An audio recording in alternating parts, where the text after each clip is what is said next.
In this video, we are talking about 5G and we will be looking at the hype versus reality. So, what we will be looking at one, whether 5G alone was responsible for not bringing those revolutionary changes which the industry was expecting, or the 2015 released 5G vision document was highlighting, or it was the complete ecosystem that was not there to realize the true benefits of 5G. And believe me, it is both actually. And that is what we will be looking at some of those aspects, not all of them, in this short video. I'm not planning to talk the technical content of 5G or the technical nitty-gritty details about what I will be talking in this, but we will keep the session at a very high level and primarily for the business leaders. So to understand this, let's use a analogy that we always do. And what happened recently is my uncle bought a red dark, nowadays this is not red dark edition of Safari, which is a very famous car here in India. And he actually lives in a village. So I got a chance to visit, and we were roaming in the new car around the village. And there, you might have guessed by now, the roads were like this. These were the pictures taken from some of the stretch. And to make the point clear, the roads were not that great. So I asked my uncle whether you are fully enjoying the driving on these roads, considering that for 6 days in a week, he needs to be in and around the village to look after his business. But and here his response was that it's fun to drive this amazing car on highways, but after taking a pause, he said that very soon the good roads will come here as well, and it will be of fun to drive in and around that traffic free village as well. Yeah. So now, if we look at it, in this case, Safari was not at the fault because it is a very efficient car. It was not even the manufacturers of it because they had a vision of making a great Indian car. But sometimes it is the ecosystem. In this case, the roads were not developed yet to take the full-fledged advantage of a car like this. And more or less, this is what is happening with 5G as well. And that's what we will discuss more in this session. There are, of course, some technical points as well on the 5G side as well, on the car side as well, right? If we relate with our analogy. So we will be talking about that. But as I was saying, we will keep this session at high level. And my name is Sunil Pareek. And if you are a technical viewer, you may watch this at 1.5 to 2x speed so that you just get the gist of what I am talking in this. So to start with, 5G brings in much more spectrum that was ever released in the history of mobility. 5G was also the first generation that was made for public users as well as private users. You may argue that there is this 4G LTE deployment as well, but it was actually 5G that was projected as a technology which can help enterprises to realize their Industry 4.0 dream. I do have some content on private 5G on the same channel. You may watch that to get more insight on why private 5G is there. But for now, we will talk about the hype versus the reality. And whenever I have these discussions with the people, I normally ask them like how they look at 5G. Mainly the service providers, when they are implementing 5G, are they just burning the dollars without bringing in much of the revenue in? And why this question is because 5G, the commercialization started from 2019 and now we are in 2023. A variety of visionary services were expected, but there was no killer service as we saw in 4G. For example, when 4G came in, right, and it got matured, it had put everything on the hand of our palm, where we can have this handheld device and we can do almost everything that we used to struggle earlier, or it was taking more time, right? Ordering food, car, whatever, payments, everything came in our hand. Right? But with 5G, if we look at the goals or the visions or usage scenarios that were presented, the industry was actually seeing that revolutionary change at the pace in which it had seen the same with 4G. But and in fact, I would say that is what had actually caused a misunderstanding because it will take some time to get that entire service ecosystem ready. As I was saying, currently we have the car. Now there are some improvements needed in the car as well, and it is happening by the time this technology is getting matured from here to what we see here. We will talk about those changes, but then this ecosystem is also important to be developed when we see from the left to the right side of the picture, where it brings in a lot of revenues for the enterprises as well as the service providers. And then the industry will see some benefits clearly. If we talk about the mobility generations, right, let's go a bit in the past. There is approximately 10 years of time where the next G comes. But this is not actually the complete life cycle of that. For example, even though 4G came in 2010, but still in certain part of the world, 4G is still growing. Some of the operators are still making 4G reachable in the wider part of the country.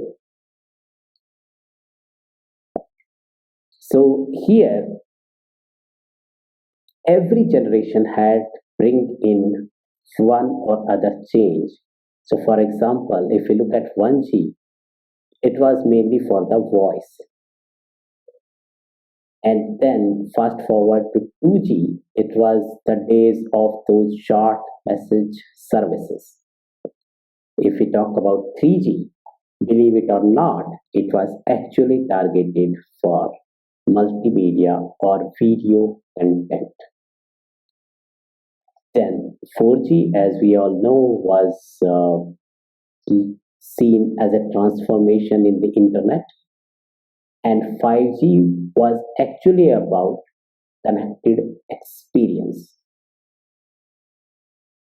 But in this slide, let me highlight one more thing that is important for our discussion today is if we look at 1G to 2G, right? The first evolution where even though the voice was started with 1G, but the digital voice stream was actually realized in 2G. Same way, if we look at 3G, even though multimedia or videos was visioned in 3G, but it was actually delivered in 4G. And we can call it as a second evolution. Right? Now, if we look at the third evolution, which actually started from 5G, where not only humans but even the machines are visioned to be the key users of the connectivity. And by machine, I mean IoT sensors or the sensor world. Right? Looking at the pattern, and this is actually a 10-year cycle from 5G to 6G, and we are still in 2023 only. Right? So this will grow and even mature further with 6G. And you may not believe the 6G framework discussions have already started. ITU, which is the standard organizations, had been finalizing some of the framework around 6G now itself. Right. So with that, now let's come back again to that complete ecosystem part first and see that where actually we see 5G is standing for. So in this ecosystem, 5G is just one candidate. And as I was saying, 5G gonna see a lot of IoT sensors-based devices. In fact, autonomous driving, remote surgery, all these use cases were listed in 5G vision document in 2015, as I was saying. But all of these all of these services were result of the market demand, the endpoints that are supporting these market demands, and then the application ecosystem where the companies can efficiently consume these use cases is also a equivalent factor along with 5G network readiness. All these things need to be prepared together to see the benefit. Just owning the latest car, as we talked about Tata Safari in our case, will not be enough if there is no supporting infrastructure that it needs. Right? And that is what the industry needs to understand. When they say 5G is a failure, it may not be truly correct because this journey is just started.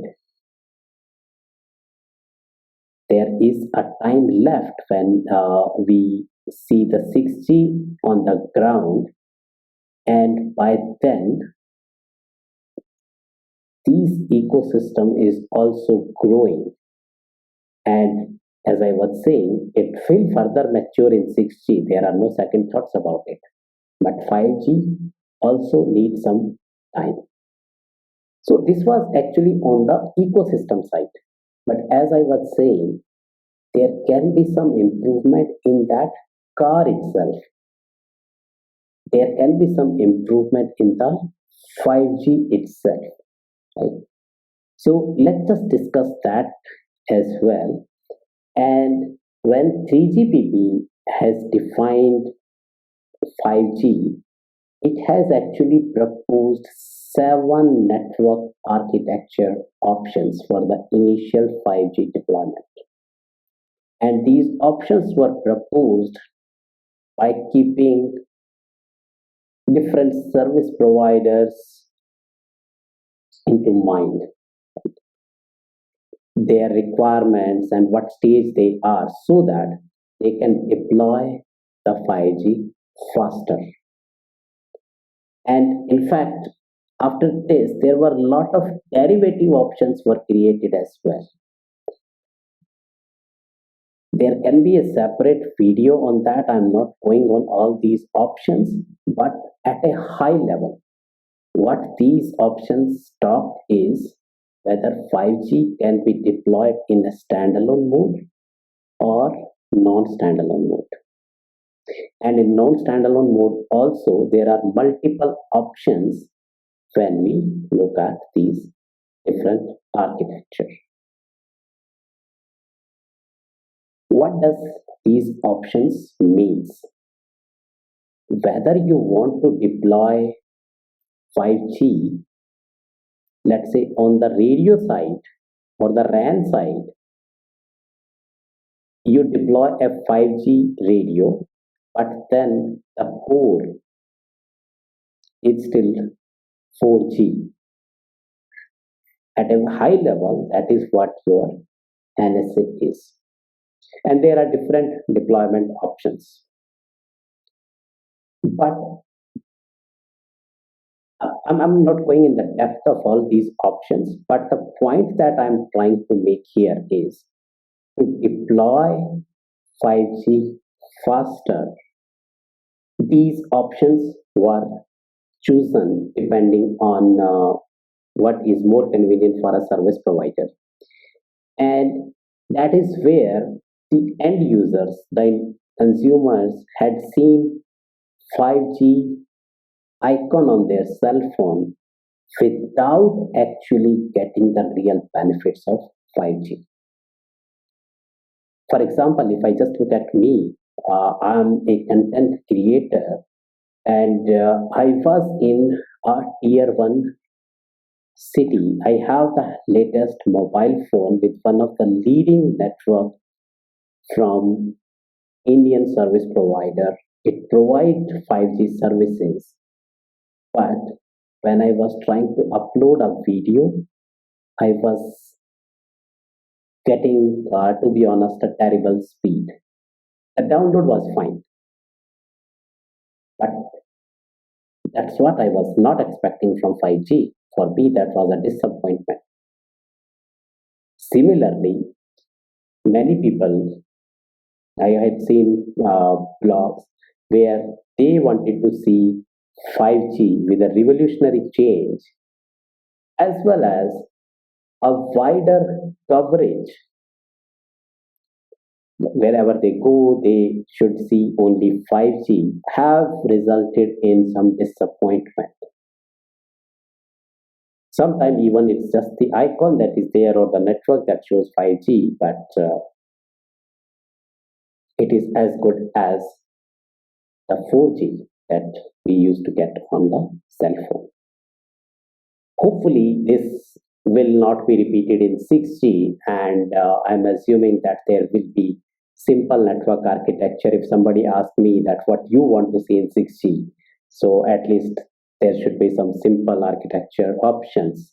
And Another thing which I can say is clear communication in terms of what 6G can deliver. It can be phased wise, that in phase 1 it will deliver only this, phase 2 this, versus what happened in 5G, where I was excited, we shifted just to see some disappointments. Right. So if we talk about that car, if we talk about 5G, I think this can be one better thing. Or another thing was that when 5G, one of the very famous KPI was speed, download speed. You get 10 gig of download, 10 gig of upload speed. And when I didn't get that, I was actually looking at some of the reasons behind that. One that we had seen on the previous slide was a contributor. The second one is if you look at the history, when 3G to 4G transition happened. Now listen to me here very carefully. The radio access technology had changed from WCDMA to OFDMA. Right? And along with that, there were some more enhancements like carrier aggregations, multi antenna techniques, which have resulted in greater speed and good experience for the individual consumers. If you don't understand these terms, it's okay. The point that I'm trying to make will not need you to understand this. Now I encourage you to do some Google search around this. But with 3G to 4G, we see this change. But with 5G, the radio access technology is same. It is the same OFDMA radio access technology with same enhancements, these carrier aggregations or multi-antenna technology that we have talked. Right. So it was difficult for these service providers as well to have that speed change in short term. Again, I'm saying short term here because there are some other things. For example, a larger or a dedicated channel that can be given with 5G can enhance this experience. Other thing that we have talked during the start of this video was the bigger spectrum that we see with 5G. Right. So recently there is this C band that is getting deployed, which can offer, and I'm talking about US primarily here, where I think major service providers have completed this, and it offers good coverage as well as good speed as well, right? And that's where people have started realizing the benefits. But again, this ecosystem is growing as well as the 5G itself is becoming better day by day. So in the time that is coming, we will see that 5G will be able to deliver the promises that it was designed for. And then with 6G, it will even mature that business use cases that we were discussing. Right? So with that, I hope the 25 minutes that you have spent with me was a useful use of your time. I would like to say thanks a lot for watching. See you in the next video.